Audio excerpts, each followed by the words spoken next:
Hi guys, welcome back to the channel. Today I've got 3 replays in the Western Alliance Era 2 Premium Light Tank, the RDF LT. Now if you do like the video, as always, don't forget to like and subscribe down below, as it really does help out the channel. And yes, the RDF LT, it is part of the Battle Ready bundle that's in the DLC section of the store. It's about £8.39 I think it is, which is always usually a really good deal for a premium tank, to be fair. £8, you can never really go wrong with that. And the RDF LT is one that a lot of people have asked for a video of. I've had quite a few requests for it. So here we are with the RDF LT. What's it like as a tank? Well, is it really a light tank? No, it's more of an auto-loading tank destroyer. That's the way you want it to be. You want to get into a position where you can get auto-loading with this gun and then just start the damage a-rolling. And it does rack up damage pretty damn quickly. It's also got very good camo, which means it's pretty easily able to stay unspotted, which is very, very handy, up until that moment you saw there.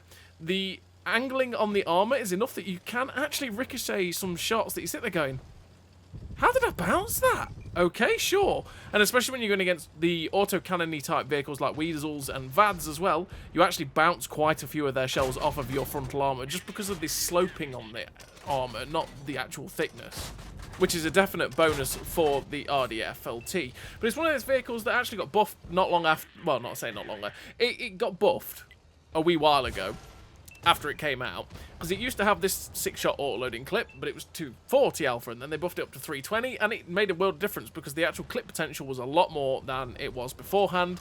And as you can see, when you do get the chance to get this gun going, it's a pretty accurate gun, and yeah, that damage just keeps rolling. It's lovely, lovely.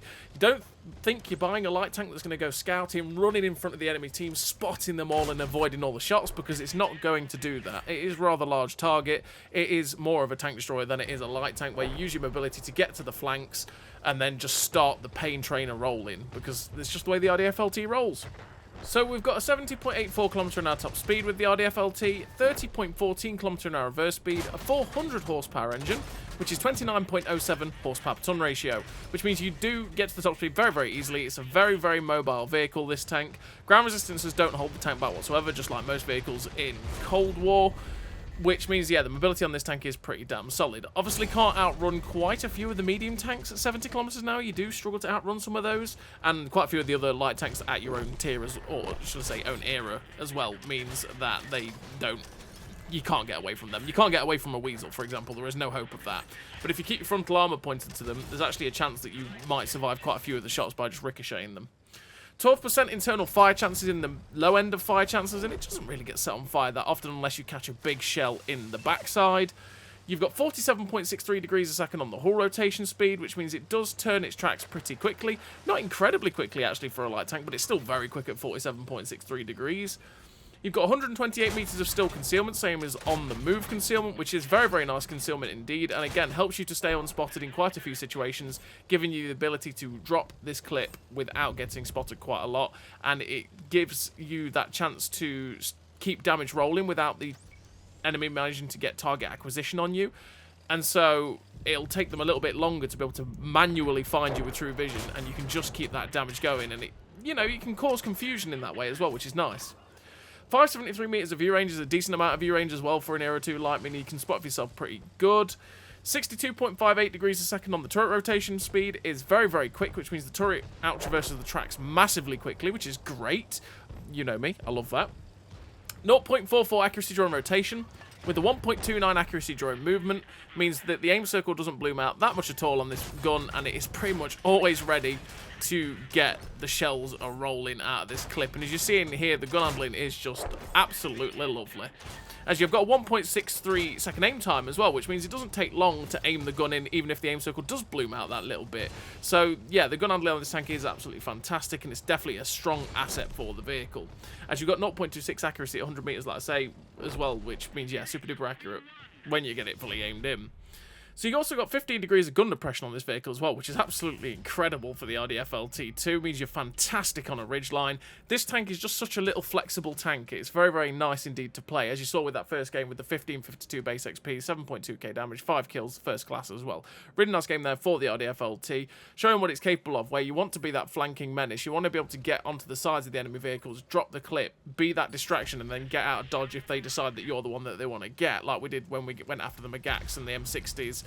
and I think it was a 30B or something like that when we went around their sides, and then as soon as they started looking at us and looking like they were coming for us, we ran away.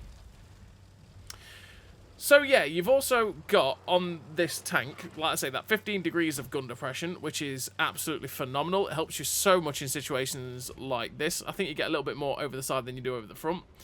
You've got 6 shots in this 75mm auto-loading clip with a 1.5 second intra-clip reload, which means it takes you 7.5 seconds from firing the first shell to unload this clip. And you've got 320 alpha damage on this clip as well, this 75mm auto-loading clip, which is very, very nice, meaning that you have a clip potential of 1,920, meaning you can take away 3/4 of most vehicles' health if you get there and are able to start dumping the clip, which is very, very nice, again, for this tank. And again, helps for me to cement the fact that it's more that tank destroyer-y type gameplay, where you use the mobility of your vehicle to get to a good flanking position and then just keep damage rolling, because the moment you start being able to do that much damage, it is very nice for it indeed. So the clip itself takes 17.92 second reload, which means that it actually doesn't take that long to get 6 shells into this clip, so you don't feel like you're out of the game for that long at all, and then you're ready to go with that near 2,000 clip and can keep affecting the game non-stop, which is definitely a lovely thing for the RDF LT with that 4.5k DPM. But like I say, with autoloaders, you don't tend to generally look at the DPM that much, because raw DPM isn't what an autoloader's bag is. It's all about that burst potential, like you've just seen us do right there. But 4.5k DPM for an autoloader is still pretty good in Era 2. You got 354 penetration on the standard APFS DS round, with 418 pen on the premium APFS DS round, and 170 pen on the HE for 390 alpha. So the standard pen is low. That's a problem for the RDF LT. It does struggle to pen quite a few vehicles in the era that you will struggle frontally to go through at all. Your premium pen at 418 is enough, though, to go through quite a few of them, which is definitely nice, but it's a bit frustrating when you do have a standard loaded clip and you go against something like a T72AV or a T80U, etc., and you're just bouncing off the front and you sit there going, come on, I just need the pen. And because the tank only has 72 ammo capacity, you generally will feel like you're running out of your premium if you end up firing a good amount when you're in a heavily armoured matchup, and you sit there going, oh, I've only got standard rounds left, this is not a good time, right? It's one of those. So that standard pen isn't the best in the universe. It's not terrible, but it's also just not the best, and it does struggle at times. 418, though, if you really are struggling, you can just load the 418 Premium APFS DS, and you'll have a good time. I don't load HE just because of that ammunition problem, because there's quite a few games in this tank where you might end up firing a lot of shells, especially when you've bounced a couple of those shells as well, and so you'll end up having a problem when you run out of APFS DS and have a clip of heat or something, or HE, sorry, like that, and you sit there going, oh no, I've only got HE left. Poo. It has 1,501 meters a second shell velocity on the standard APFS DS, with 1,542 meters a second shell velocity on the premium APFS DS, which is fantastic shell velocity. It doesn't have to give much lead at distance to be able to hit your targets on this gun, and also that shell velocity helps this gun to feel super duper accurate as well, because that velocity is lovely. And with 905 meters a second shell velocity on the HE, if you do load a HE clip, bear in mind that your HE is a lot slower than the standard and the premium, so you have to give a lot more lead at distance to be able to hit your targets with this gun. And as it is a premium tank, it does have 160% silver earn rate, which is very, very good. And for Era 2, it means you make a lot of silver with this tank, as long as you're not firing a lot of the premium rounds. But then, because it is an Era 2 premium, even if you are firing a fair few premium rounds, you're still making a lot of silver, because this tank will make you quite a bit of silver, which is definitely nice. And like I say, for £8.39 or whatever it is on the Battle Ready bundle, you'll be getting a pretty damn solid little light tank. So what do I run in terms of a crew and equipment on the RDF LT? Well, on this vehicle, I do run Born Leader, Rapid Reload, 6th Sense, Steady Aim, Run and Gun, Camouflage Expertise, Muffled Shot, Clutch Braking, Supply Conservation, Camo Net, Gun Stabilizer, Traction System. I run the traction system to be able to get up to that 70 km/h top speed, because you're a little bit too slow if you don't run the traction system. Gun stabilizer to get the accuracy during rotation and movement down as low as possible, same as running steady aim and run and gun as well, so that we're always ready to snap shots on the move, well, whether stationary, whatever, we're always ready to get this gun unloading. Because like I say, I play it like that tank destroyer role, where we're not really focusing on scouting, we're more focusing on trying to keep this clip rolling, keep damage flowing. Camo net to get that steel concealment of 128 meters, which is very, very good indeed. and means that you can stay unspotted in quite a few situations, like you've seen in this replay, with the camouflage expertise and muffled shot as well to help in that, so that we can reduce the effect of firing on our camo and stay unspotted when we start trying to get these damage out on the enemy vehicles. Clutch braking just to help the track traverse, because it is a lot slower than the turret, so that we can try and feel that little bit more nimble while we're using our mobility.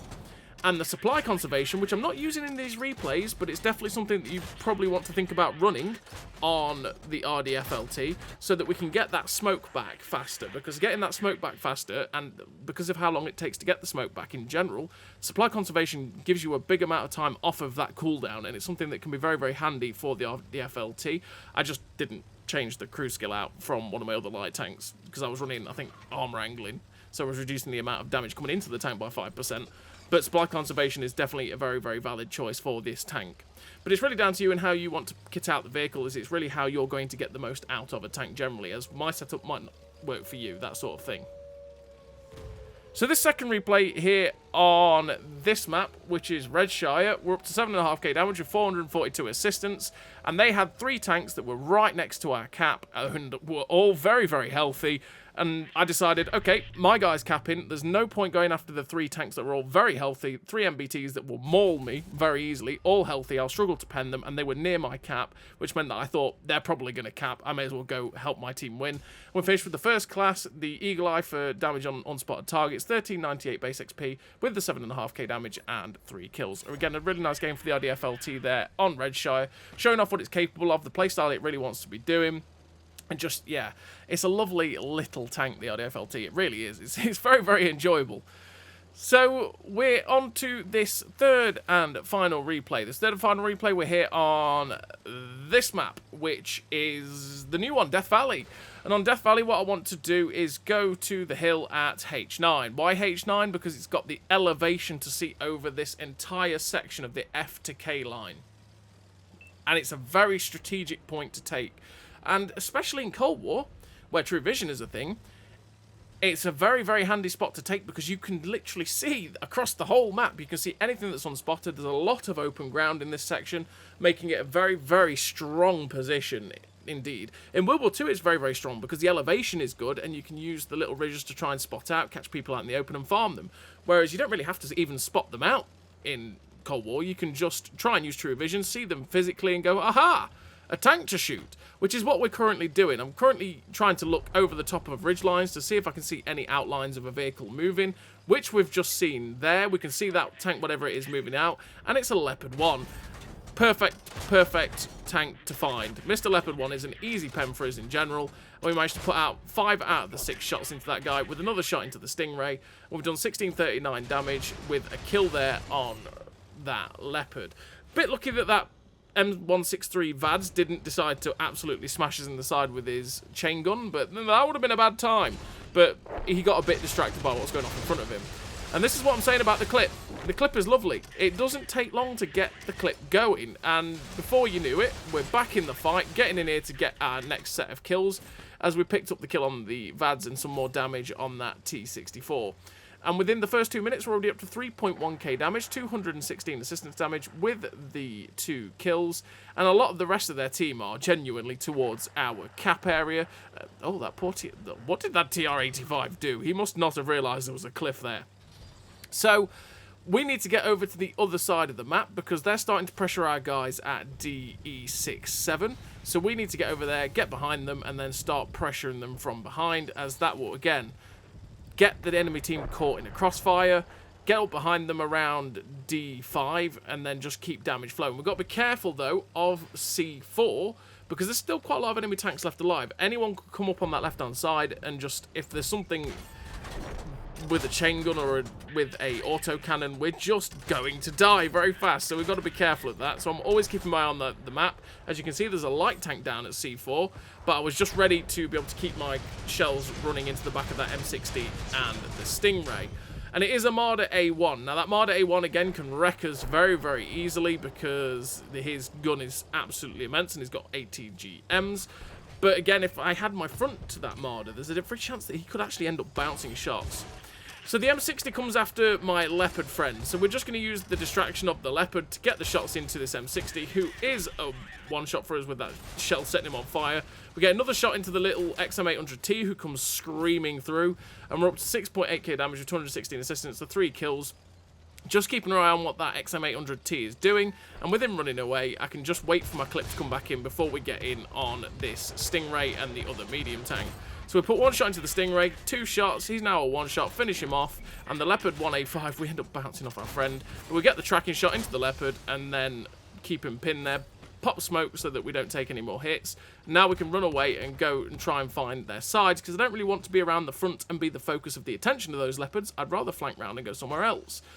So that's what we're going to do. We're going to flank round to the side where they're not expecting us to come after them. Hello, Mr. Leopards. Finish him off with it, or put a shot into his side there as he gets finished off by someone else. And we've got the premium loaded. Oh no, we've got the standard loaded, in fact, and we're going through this T72AV. T72AVs are right pain. Sometimes you pen them with standard at 354 pen, and then sometimes you sit there shooting the same spots and you just don't pen at all. You sit there going, Mr. T72AV, why? Why are you so inconsistent? Okay, sure. So we're up to 9.4k damage, 513 assistance damage, and there's only 2 tanks left on the enemy team, the T55 Enigma and the light tank, and they're both up on top of that hill at H9. So we're going to use the mobility at 70 kilometers an hour to try and get up behind those 2 guys, and if we can get some extra damage here, that'd be great, because naturally, we can't die very, very quickly to these people, so that means that we can get quite a few of our clip off before they decide to take us out, which would be great. But the XM800T's got up on top of the hill before us. He's managed to put a load of shots into that T55 Enigma, taking away so much of his health so quickly, as that tank and the Weasel kind of do. Put 2 shots into his lower plate, securing the 5th kill there on that Enigma, with just the Marder A1 knocking around somewhere. And I didn't know where he'd gone. He was up on top of the hill. So it's one of those situations where we sit there going, where's he gone? Because surely the light tank would have found him. Right? Who was coming up around the side. So he's not currently spotted. I can't physically see him. So I'm just going to hazard a guess as to where that guy's gone. Now, we've made a mistake, by the way, and I hope you've seen it. It's just something that can happen quite often with the RDF LT. And there's an autoloader problem in general that fires clips pretty quickly. We've got a 6-shell clip, haven't we? What are we doing? We're sitting, waiting for the full reload of a 5-shot clip. We should have just switched to premium there to get a full clip in, but hey-ho. There's one thing you do have to be careful of with the RDF LT, is you've really got to pay attention to how much ammunition you've got left, and then if you want to reload your clip, which you can do by pressing right on the D-pad, you want to make sure that you've got the whole 6 shells loaded, and make sure that you've got enough shells to be able to load that full clip, because there's never point waiting for 17 odd seconds to get a full clip in and then sit there going, yeah, I've only got 2 shells left. That's awkward. So we're still on the hunt for this Marder. No idea where this guy's gone. We've got 3 tanks now capping the base, which is fair enough because it's a big map. That Marder could be absolutely anywhere. We could just end up driving around for 3, 4, 5 minutes without ever finding him. So I'm just wondering, okay, where's he gone? If he's run along the ABC line, I'm expecting he might appear towards our cap. And there he is. We aim up the shot, but we hit the destructible cover right near where he's going. And he's run behind our cap area. Meaning we've got to get over there to try and get to him before he runs up the 9-0. But at least we know exactly where he is now. So we could get some extra damage here. But it's going to take us a bit of time to get there. That Marder is absolutely rapid, and we are currently capping out. So you see, I'm trying to use True Vision to see where that Marder's gone. We see him. There he is. 1 second left, and cap.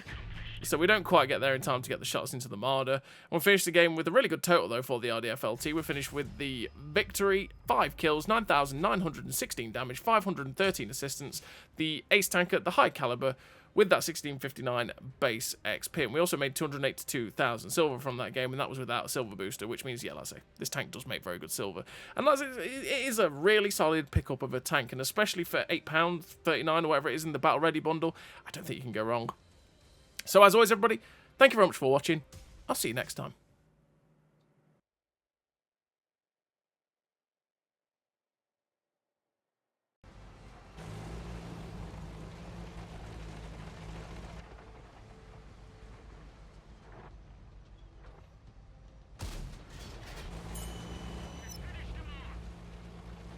Great success!